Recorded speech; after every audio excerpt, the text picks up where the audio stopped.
What is going on, guys? Is your boy Zard here, and today I'm finally getting around to making my Elden Ring DLC Shadows of the Erdtree review. I know I've been saying I was going to make one for a while, but I got flooded with like a lot of the commentary style videos with a lot of the Mr. Beast drama and shit. I had to talk about that first. And I also wanted to beat the DLC twice before I made a review on it. Once I did with summons and kind of just did whatever I wanted. I think I changed my build like probably 9 times. It was a lot of fun. And then the second time I did like, you know, the normal like hardcore Dark Souls fan, like only Colossal Greatsword Guts build, no summons, no consumables, none of that shit. I literally just did it full on Dark Souls Tard mode. And I rebeat the main game like that too before I went into the DLC. So yeah, I literally just used Colossal Sword. And honestly, that's a lot of fun. Honestly, my opinion on that shit, before we get into like the meat and potatoes of the review, my opinion on that shit is I think you should play the game once with both styles. Like, I know a lot of the hardcore Elden Ring fans say, oh, you should just play no summons right away, blah, blah, blah. I honestly think first time you play, you should beat it with summons and use whatever OP items you want. And then once you understand the game better, I believe that the second time you play it, it's a lot more fun to just do no summons and really challenge yourself with it. And I like a little bit of both sides of the argument. I'm not really on one side or another. But yeah, but now let's get into this review. Also, before we get into the video, guys, obviously, I don't know who I have to say this for, but massive fucking spoiler warning. This is a pretty in-depth review, so I'm going to be talking about fucking everything. I'm not really going to be censoring what I'm talking about. So if you don't want to be spoiled and you haven't played the game yet, please finish the game and then come back and watch it, because I'm going to be getting into spoilers. Okay, so the first thing about the game I want to talk about is all the main and remembrance bosses. First things first, did the Divine Beast Dancing Lion. I honestly don't think it was that memorable. It has a really weird and interesting design, but the fight was really easy for me, and I remember on my first playthrough, I beat it in about 3 tries, and then my second playthrough, with no summons, I think it took me 5. So it just wasn't super rememberable for me, I think I used that word right. But yeah, it was cool. I just don't find it very memorable. But on the other hand, Rolana was a really fucking cool fight. And I remember my first time playing it did give me a lot of trouble. I remember raging quite a bit on her. It wasn't as hard as people made her out to be, but she was no Millennia, that's for sure. I'll say that. Millennia was definitely a harder fight from the base game. But it was a really, really cool design, and I love her fucking swords. They're really fucking cool, and her attack patterns are really fun to learn. I really enjoyed that fight. The next boss I want to talk about is Bale the Dread, of course. That fight is probably one of my favorite fights in like gaming history, pretty much. That fight is so fucking cool, and Egon the Dragon Hunter just makes that even more memorable with his little side quest before it. It was really fucking fun. I really enjoyed that fight. My only critique for that fight is I really don't like his fucking hitbox. The only part you could target on him is his head, and I don't fucking like that. If you're using anything that, like, if you're using a weapon that doesn't have range, like what I used on my second playthrough, because on my first playthrough I used the Dragon Hunter's Great Katana, which has some range, so I could hit him from afar, so it wasn't that much of a problem. But when I was using my Gut Sword, it was just such a fucking pain in the ass to hit him in the head, which is definitely something I don't really like. I hate bosses with weird hitboxes. That's one of my pet peeves. I really do not like bosses with weird hitboxes. So the next 2 bosses and how much I like them are kind of tied on my favorite boss from the DLC, and that's Midra, the Lord of Frenzy Flame, and Mesmer. First, I'm going to talk about Mesmer. That fight is so much fucking fun. That is my favorite boss from the DLC. On my summons run, it actually was pretty easy for me. I think I first tried him, and then my no summons run, I probably gave it about 15 attempts, which is pretty hard for me. I really fucking enjoyed the fight. It's really fun to memorize his attack patterns. It was really enjoyable. The only attack I didn't like was the second phase when he kind of went crazy with the snakes. But, you know, once you learn it, it's really fucking satisfying. And I really loved that fight. And Lord of Frenzied Flame, I more like because of just like the aesthetic of the fight, and I really like that we get to fight another Lord of Frenzied Flame besides ourselves. It was really fucking cool, and I'm really glad they expanded upon that in the DLC, because that's like the Frenzied Flame is something I felt like I wanted a lot more lore on the most, and I'm so glad that we got that. So I really, really enjoyed those 2 boss fights. Those were both really cool fucking fights. All right. Last main boss I'm going to talk about is the final boss. So obviously another really big fucking spoiler warning, just in case you guys didn't hear me the first time. But I'm going to be talking about Promised Consort, Radahn, and Mikola. I'm actually pretty fucking indifferent on this fight. The first phase is really fun and really satisfying to get the hang of. But the second phase is just, it's not very fun for me. I don't really like the second phase. On my summons and my no summons run, it probably took me a few hours to beat. It was, especially my no summons run, shit, bro. I think it took me a week to beat that boss. And it didn't even, like, it wasn't like a satisfying difficulty with Mesmer. Like, Mesmer, like, it was difficult, but it felt like satisfyingly difficult. Like, you know, I felt like I was getting somewhere. With Radahn, I felt like I felt like Requise put a bedsheet over my head and skull fucked me, dude. Like, it just wasn't that fun.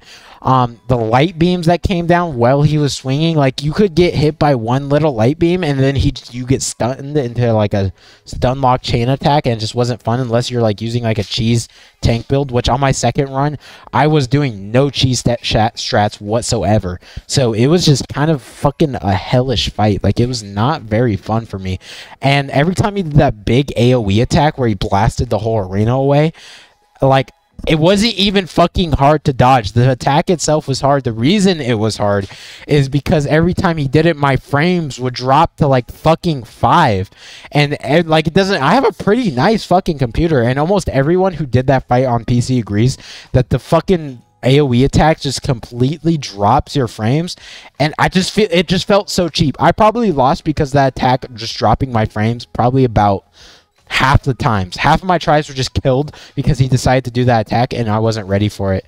If you are ready for it, the attack is fine. Like, if you like are like, you have to almost see the future for you to be ready for the attack. It's pretty fucking ridiculous. I'm not a big fan of Promised Consort Radahn. I'd probably give him like a 5 out of 10 on the boss scale. And the only thing I have written down here for Commander Gaius is, in my notes, all I have is fuck Commander Gay Ass, weird ass hitbox, undodgeable attack from the fat fucking pig. That's all I have written down for Commander Gaius or Gay Ass. I guess I think it's pretty self-explanatory how I feel about him after that one. And the rest of the Remembrance bosses, like the Mother Fingers, the Erdtree Avatar, I just found them kind of unrememberable because I first tried them and they weren't that fucking hard. Same with the Saint of the Bud. I just, like, they were cool. Like, especially like Romania, the Saint of the Bud was a cool design. I found it too easy. Like, I first tried them and I wasn't even going out of my way to get over leveled. I beat the game on Scadu level like 12 my first time, and I think 14 my second time. I was just kind of collecting them as I found them. So I just found them too easy. I thought they were too easy of a boss fight. I don't think they're very memorable in my opinion. Okay, next category I want to talk about is the open world in the game. And by the way, it's fucking beautiful. I love it. The scenery is amazing. It is a lot of fun to traverse. I now know what a lot of the pre-ordered people were talking about when they said the verticality of the map is definitely there. I see it. Like, there's areas you can see, but you don't know how to get to yet. And I find that fun, but not so fun at the same time, because there wasn't. Me personally, I didn't see a lot of hints on how to get to the spots I couldn't get to, and I started to get frustrated with that. And I ended up finding the Cerulean Coast by just accidentally stumbling upon it. I mean, I guess that's cool. I like that, but I also wish there was more hints on how to get there without just like I love exploring in the game, so it wasn't too much of a problem for me. Like, it was like a minor irritant, but I wish there was a way to get there without having to, you know, just explore a lot, because I like that it encourages exploration, but at the same time, I want to be able to get there without exploring. Like, I want a more direct path. But that's just me personally. I'm sure a lot of you guys disagree with that, but that's just my opinion on it. No need to cancel me. That's just my opinion. But I really like it. But what I don't like about the open world and some of the dungeons is the fucking annoying enemies, dude. Like, I felt like a lot of the, like, minor level enemies in the game were just fucking annoying to fight. Like, they weren't satisfying to kill. they were just like, I felt like they were just there to like piss you off. And a lot of the enemies that they brought back from the base game, I feel like were just the most fucking annoying enemies. They brought back the rot bugs, the fucking dogs. They brought back some omens, just really fucking annoying enemies, like the imps. Just so many annoying enemies. I probably died to minor enemies more than I died to the bosses, because they're just so fucking annoying, and a lot of them just chain the shit out of you, and it's not really fun to go up against them, especially the ancient ruins of Ra. I really did not like traversing that area. There was rot bugs, imps, omens, dogs.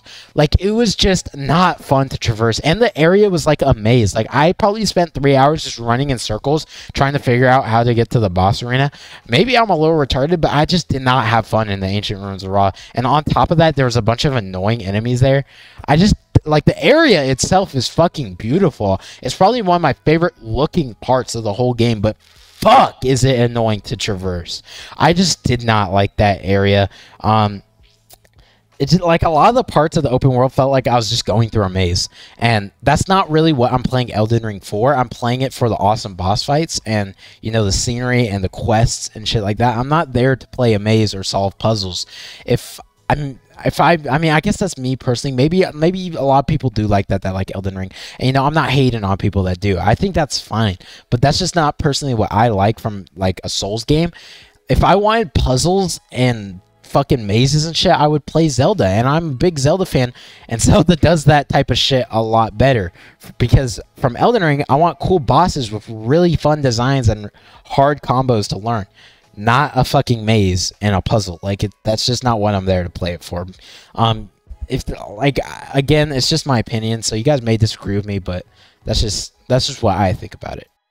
Now I want to talk about the dungeons in the game. I really like Belleroot Tower and Castle Insis. I think they're really cool designs and really fun to traverse, and, like, I love the atmosphere. It's just a really cool area. Both of those dungeons are really fun to play through.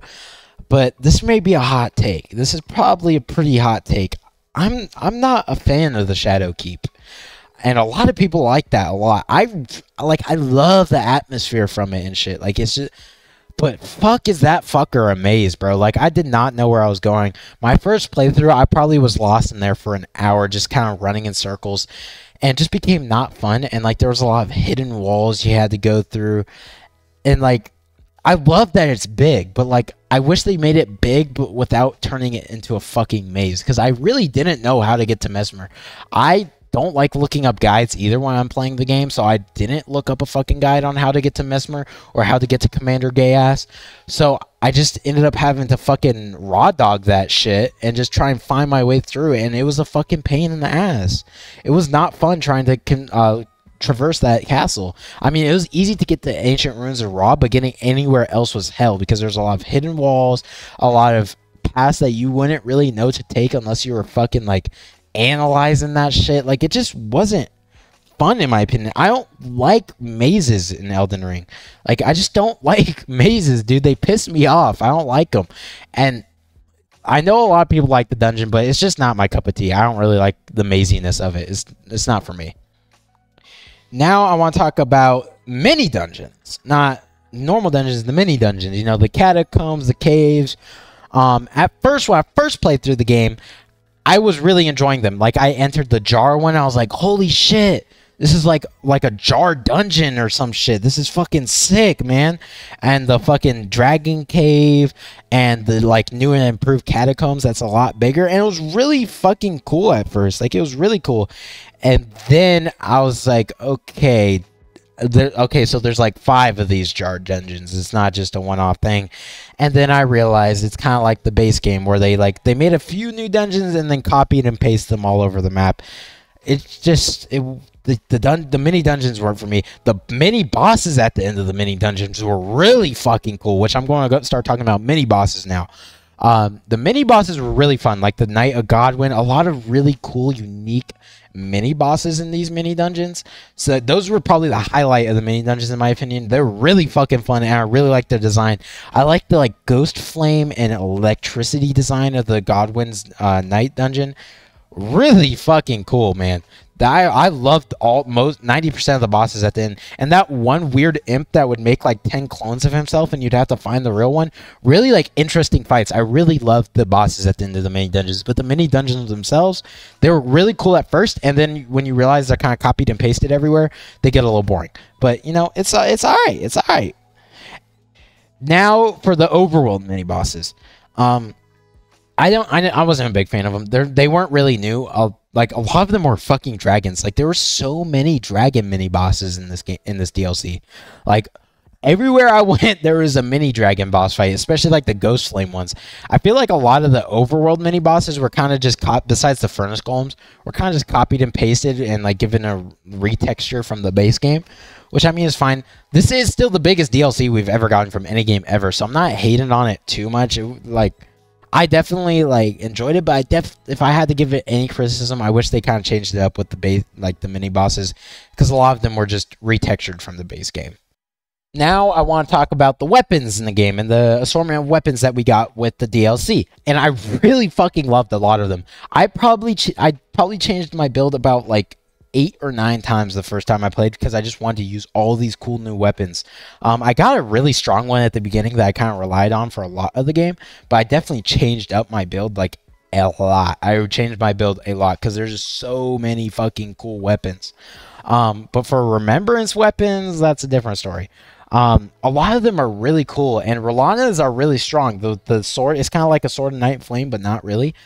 But the other ones just, I never found a lot of use in them. Like, a lot of the other remembrance weapons, were kind of shit, to be honest. Like, Mesmer's Spear, Radon's swords, a lot of them were kind of like chain Ashes of War that you could get broken out of really easily. So I never ended up using them a whole lot because, like, at that point, if I'm just going to get broken out of the Ash of War over and over again, why don't I just use a normal weapon and put a custom Ash of War on it, or use a weapon that has not as much of a chain Ash of War on it so that I could, you know, just get one harder hit than trying to get a chain off of a boss that doesn't work very well. In PvP, they're good because you can stun people in PvP, but against actual bosses, I don't find much use of them. So that's probably my only gripe with the weapons, but all the other weapons that you can find in dungeons for killing mini bosses or side bosses, those are all really fucking cool. I really like using a lot of them. So yeah, that's basically my take on the weapon assortment. Now I want to talk about the big elephant in the room that everyone's been talking about with this DLC, and that is the difficulty of it. People are saying it's too hard, and I'm going to say right now, the Elden Ring DLC is not that fucking hard. It is not hard at all. I played it with no summons, like with all the hardcore Dark Souls restrictments, fucking just Colossal Greatsword, easy like hard to use Ash of War, no fucking consumables, and it only took me 16 hours. Granted, 7 of those hours were fighting fucking Radon, but yeah, it only took me 16 hours to beat it with no summons. Fucking, and while beating all the remembrance bosses. Like it's not that fucking hard. And if you're having that much trouble with the game, like you're finding it that hard, go fucking explore. There's the Erdtree fragments that literally just fucking turn the game on easy mode if you collect enough of them. Fucking explore, get the fragments, and stop fucking complaining. You're not supposed to play it on Scadu level 1, I promise you. The Erdtree levels, treat them like runes. You're not going to restrict yourself from using runes, are you? Collect the fucking fragments, guys. Seriously. But on the other hand of the argument, if you don't want to use summons, that's cool. I mean, I didn't on my second playthrough. That's fine if you don't want to use summons, and that's understandable. I think the game's more fun that way. But don't micromanage how other fucking people play the game. Like, if they want to use summons and magic, let them use summons and magic. Like, maybe they're not as good at video games as other people, and that's fine. You're allowed to not be that good at a video game. But at the same time, the people on the other side that do use summons, don't be a fucking douchebag to the people that don't use summons and call them no-lifers for being good at a video game. Believe it or not, you don't need to have no life or play the game all day to be good enough to beat the fucking game without summons. Because it's really not that fucking hard to beat it without summons. Like, Sure, it's difficult. Like, it's definitely the hardest single player game I've ever played, but it's not that hard, really. Like I said, I beat it in fucking 16 hours without summons. It's not that fucking hard. So don't call people no lives just because they're better at a game than you. It's not that big of a deal. Maybe you're just not that good at the game and you need summons, and that's okay. You're allowed to beat shit at a video game without shitting on people that fucking are good at it. You wouldn't call a fucking MLB player fucking a no-lifer. Like they're just good at the game. Like, that's just stop being weird. Both of you guys, both sides need to stop being weird and fucking micromanaging how other people play the fucking game. Just shut the fuck up and play the game. Enjoy it. But on the other side, to the people that are hardcore players, I mean, I use Colossal Greatsword in Lion's Claw, and some people are even calling that cheese, which is just stupid, bro. The game is still hard as fuck.